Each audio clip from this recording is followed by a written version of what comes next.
and your teacher's gonna really hate you for this one. And yeah, you might even be able to do this in your head. Well, of course we can. And if we swing this over, you can probably still do it in your head. Hello and welcome to your lesson on difference of squares. Let's jump right in.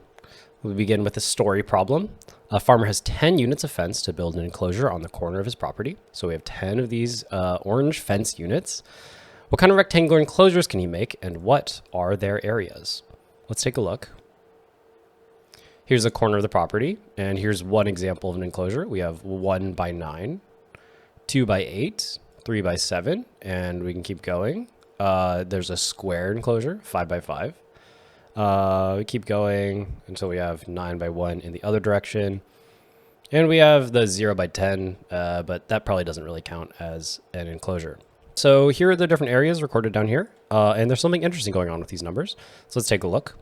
What's the difference between the largest enclosure and the others? So 25 is the largest. Difference there is 1. Difference here is 4. Difference there, 9. Difference there, 16. And these numbers, you might notice, they're all squares. This is 1 squared, 2 squared, 3 squared, 4 squared.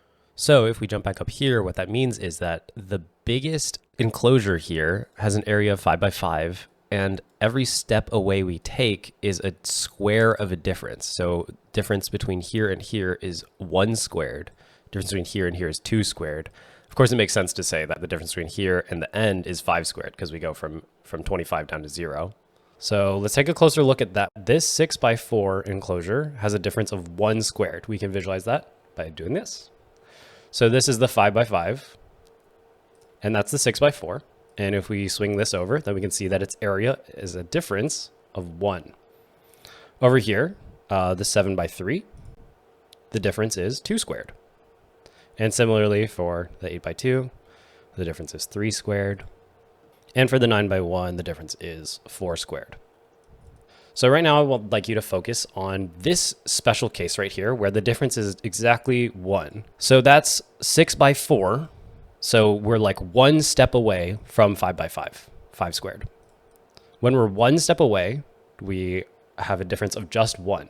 And this is surprisingly powerful. Let's take a look at some times tables. Here we have our times tables 1 through 12. So if we know our squares well, we can fill those in. 1 squared, 2 squared, all the way down to 12 squared is 144. Here are those numbers we were looking at earlier. We have 25, and as we take steps away, we're getting smaller by a square. So the difference here, 1, difference there, 4. Here's that special case that we were talking about. We're taking 1 step away. When I say 1 step away, I mean we're adding 1 and subtracting 1. So we have 3. We go to 2 times 4. That gives us 8. And you see in all of these cases, it's exactly a difference of 1, which means if we have 8 times 8 memorized is 64, then we kind of get this one for free. 9 times 7 is 63. We can get that off the top of our head for free. And you can apply this trick a little further if you want. It's a little less useful as you get further away, I think. But maybe we know that 10 times 10 is 100. And we take 2 steps away, so 8 times 12 is 96. You see that the difference is a square. This is a smaller square. And as you see, there are a lot of gaps here. This is because this trick only really applies when we're multiplying an odd number by an odd number or an even number by an even number. Okay, moving on. Let's talk about the formal definition. So we have, of course, a by a squared. And if we're subtracting b squared, if we're subtracting another square from it, then that equals a plus b times a minus b. This is the rectangle. And this is the square inside the other square. And so what's really powerful here is that we have 2 sides of this equation. And on this side, we're doing subtraction. And on this side, we have something times something else. So on this side, there's multiplication. And so we're able to take what's a subtraction problem and turning it into a multiplication problem, or turning a multiplication problem into a subtraction problem. Very interesting, very powerful, especially if you learn it early. And you can learn it very early by teaching kids this trick. So if you learn this trick when you're very young, you can be very familiar with this concept that, 7 times 7 is 49, but 8 times 6 is 48. Super powerful for mental math. And so let's do a couple problems that really help us demonstrate how this is going to be useful to us. Here we have 31 times 29. And of course, that's very close to 30 squared. How much is it off by? It's off by 1 squared. 30 squared minus 1 squared, which is 900, minus 1, which is 899. Okay, similarly here, we have 15 times 25. That's going to be 20 squared. And we're close to 20 squared. How much are we off by? We're off by 5 squared. So 20 squared minus 5 squared, of course, that's 400 minus 25, which is 375. And you can see that these are the kind of calculations you can even do just in your head. So again, over here, we have 47 times 53. We have an odd number times an odd number. So we know we can use our trick. What's the middle? It's 50. 50 squared. And how much are we off by? We're off by 3 squared. So that's 50 squared minus 3 squared. That's 2,500 minus 9. It's going to be 2,491. Here we have 18 by 22. What's in the middle? 20 squared. 20 squared. How much are we off by? 2 squared. Write it down. 400 minus 4. That's 396. You can see a lot of these calculations. If you recognize that it's close to a square, you can use this trick and you're doing odd times odd or even times even. And yeah, you might even be able to do this in your head. All right, let's keep going. Here we have squares. And so if these are not squares that you know, you can use the trick in reverse to help you with that. Let's say you don't know off the top of your head what 17 by 17 is, and you don't want to multiply it out either. You want to use this mental trick. So if we have that square, which is 17 by 17, and we have a rectangle that we determine is easier to multiply. And so in this case, I might instead say, let's do 20 times 14 instead. So if we consider this 20 by 14, we're going to take this part and we're going to put it over here. And then this area that's left here, that's going to be how much? We're off by 3 squared. So that's going to be 9 right there. So whatever our answer is, we will need to add 9 to get to the full square. And of course, you probably have already figured out 20 by 14. That's already 280. And then we add the 9 back. So plus 9, 289. Let's move on. 19 squared. We're going to do something similar. So we can do 20 times 18 instead. And then we're going to be off by how much? We're going to be off by 1 squared. So we'll just add 1 to the end. So do this. This is 360 plus 1. 361. 23, similarly, down by 3 and up by 3. So we have 20 times 26. And then how much are we off by? We're off by 9. So at the end, we'll add 9. So this is 520 plus 9, 529. So for 28 squared, we'll do the same trick. We have, but we'll go to 30. So we go up to 30 and down to 26. And how much are we going to be off by? We're going to be off by 2. So at the end, we'll have to add 4. Okay. Now 30 times 26. It's a little bit tougher, but you can probably still do it in your head. It's going to be 784. Of course, this is 780 and plus 4. Nice. So we found 2 very quick applications of our trick already. Here's some geometry problems you're going to run into in the future. How much bigger is a 16-inch pizza compared to a 14-inch pizza? So, of course, if we have 16 as our larger pizza, then we have a radius of 8, 14 with a radius of 7. So, of course, our area on this side is going to be 8 squared times pi. And on this side, it's going to be 7 squared times pi. And to get the difference, we're going to subtract them. So for 8 squared pi, 7 squared pi, we can factor the pi out to the front. We have pi times 8 squared minus 7 squared. And now this brings us to the second special case I would like us to talk about really quickly. So let's back up here really quick and talk about this special case. So this special case is when we're over here at this 9 by 1. So this ends up being 5 squared minus 4 squared. And what you'll find is that if the smaller square is just one step away, this actually turns into simply 5 plus 4. It's kind of crazy. So if you have a square minus another square, and this square is exactly 1 less, it ends up just being the sum of the two. You can just add them together. It's kind of crazy. And also you can see it happening right here, right? This is 5 right here. These are 5 squares. These are 4 squares, right? Because we're doing 5 squared minus 4 squared and equals 5 plus 4. 5 squared minus 4 squared equals 5 plus 4. Kind of crazy. So jumping back to here, we had pi times 8 squared minus 7 squared.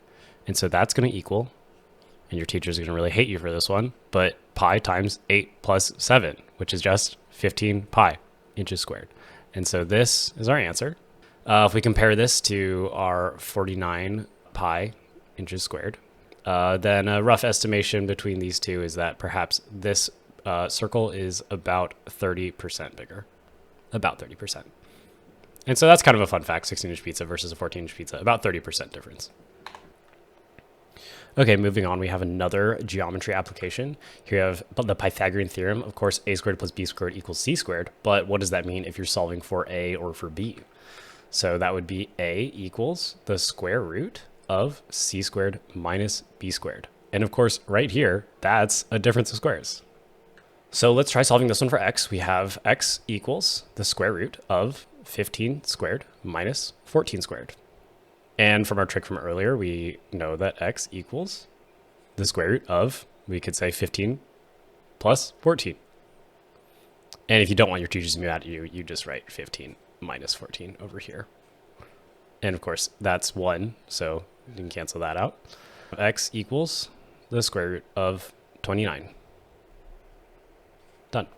Okay, let's give this one a shot. We have x equals the square root of 24 squared minus 20 squared. Let's set up our difference of squares. It looks like this. We have 24 plus 20 and 24 minus 20.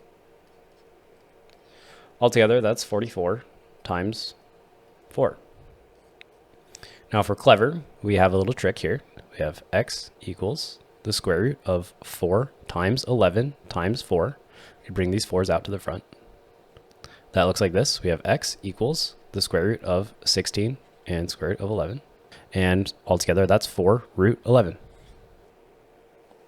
So if you want to be extra clever, we can recognize that these have a common factor of 4. So if we were to draw a smaller triangle with side lengths 6 and 5, then maybe we call this y. Y is going to be the square root of 6 squared minus 5 squared. Our trick from before tells us that that's just 6 plus 5. So that's just going to be square root 11. And then when we come back out here, we multiply by 4. So it's 4 root 11. Okay, moving on, we have Pythagorean triples. This comes out of the fact earlier that I was showing you where we have 5 squared minus 4 squared equals 5 plus 4. So let's play a little game to find some Pythagorean triples. We're going to go through our odd numbers. We have 3, 5, 7, and 9. I think that's far enough. So the game we're going to play, we're going to take this number, we're going to square it. So 3 squared is 9. And then let's find 2 consecutive numbers that add up to 9. In this case, it's 4 and 5. So 3, 4, 5 is our first triple. Let's go 5 squared. That's 25. 2 consecutive numbers, we have 12 and 13. So 5, 12, 13. For 7, let's go 7 squared is 49. And what do we have? We have 24 and 25. 7, 24, 25. For 9, we have 81. So it's going to be 40 and 41. And so, yeah, maybe you can do this in your head. Now, this table, some teachers are going to insist that you should have this memorized. However, using this trick that we just told you, because of this fact, we can just generate these on the fly. We don't need to necessarily have it memorized. Obviously, it's better if you have it memorized, but you can just kind of generate this on the fly. Remember, 5 squared, 25. So 13 squared minus 12 squared is going to be 5 squared. And of course, these are the Pythagorean triples, which means if we have a right triangle that has 2 sides like this, so we have 5 and 4, we automatically know this one's going to be 3.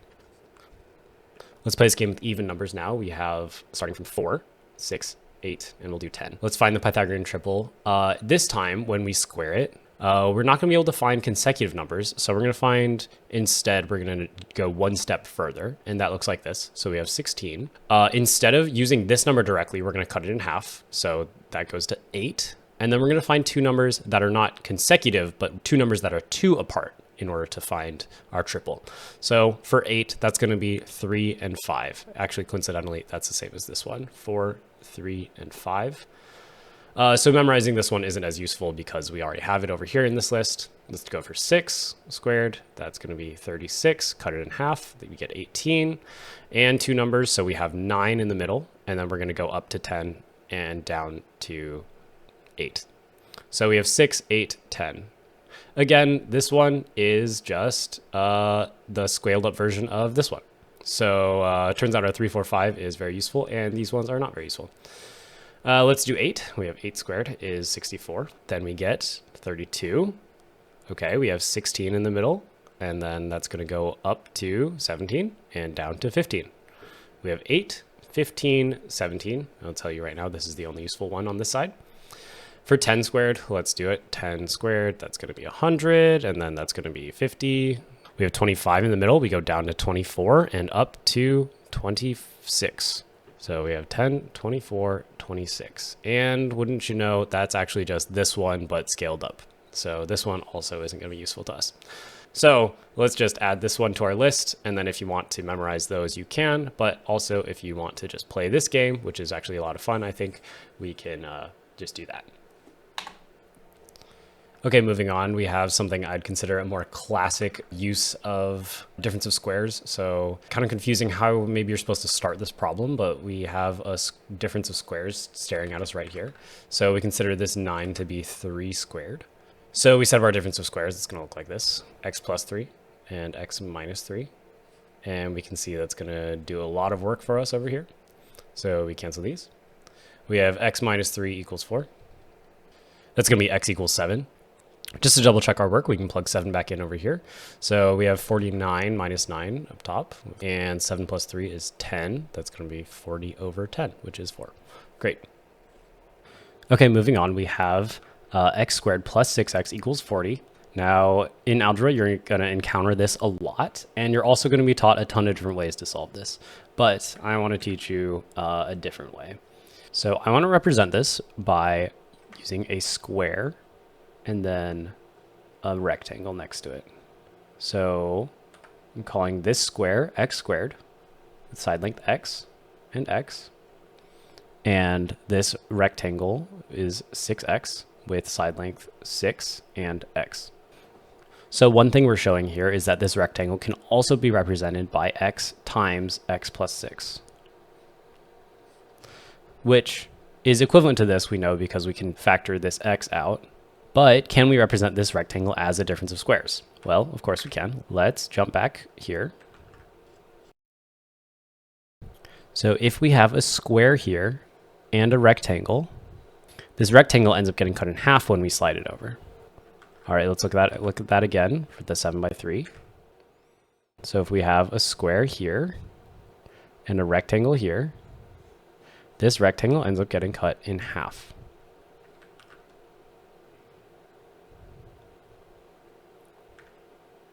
So let's apply that here. We have our square and our rectangle.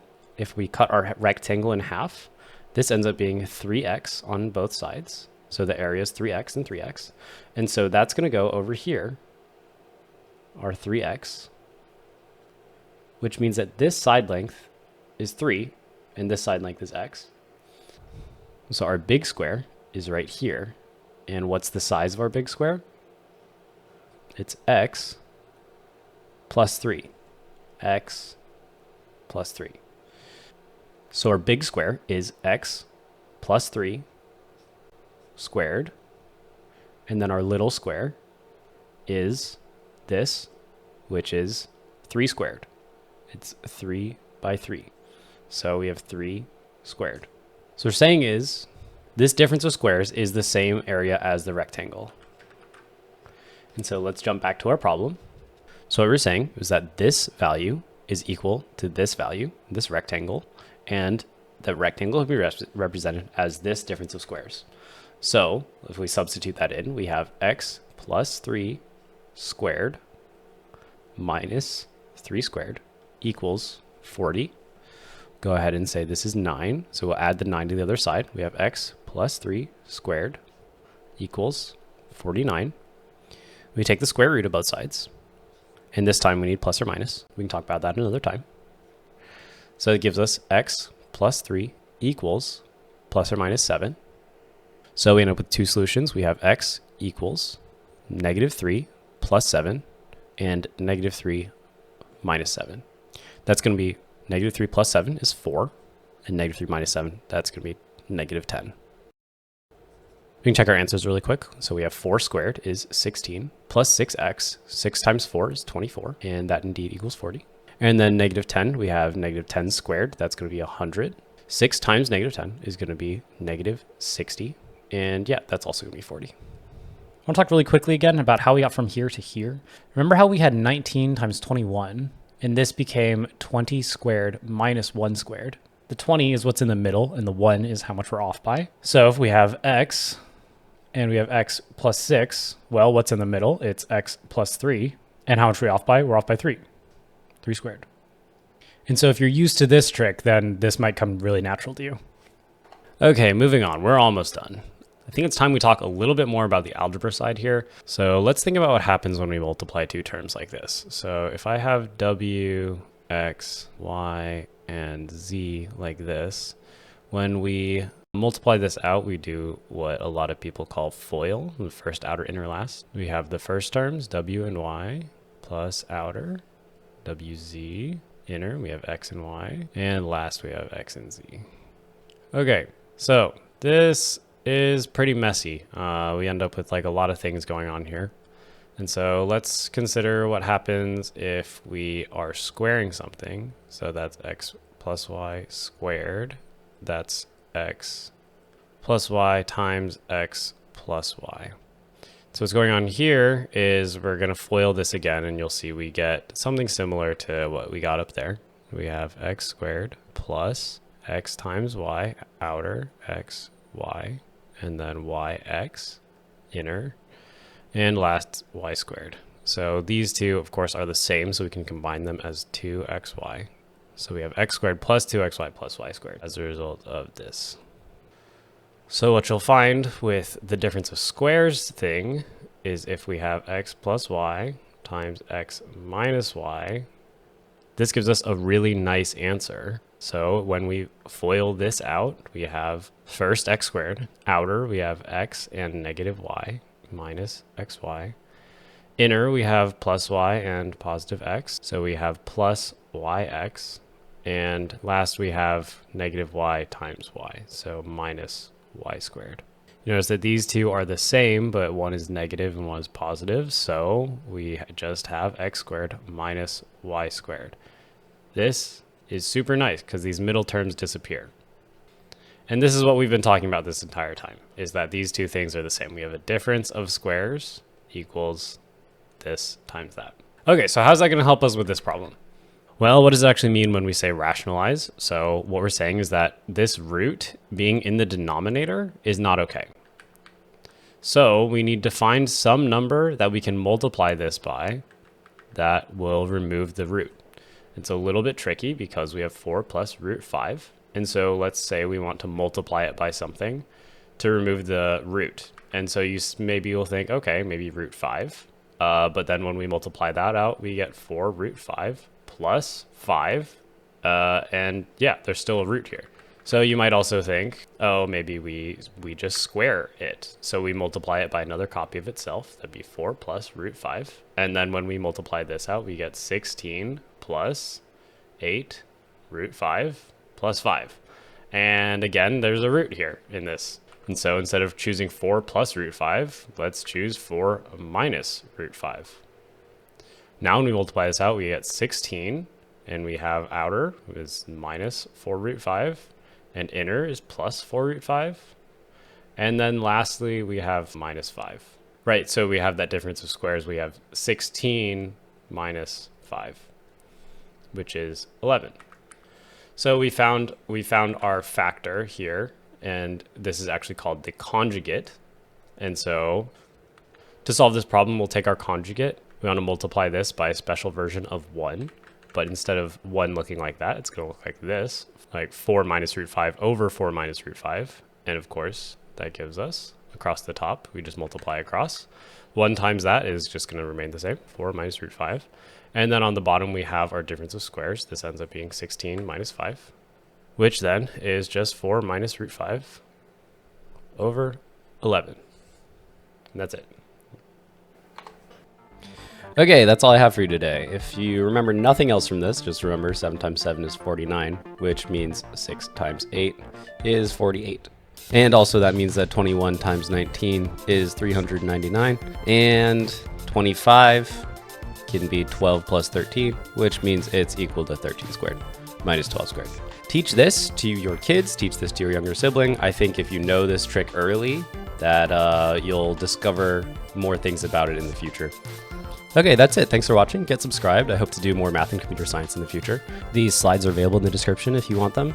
Big thanks to Grant and everyone behind Sum 4. And that's all. Thanks.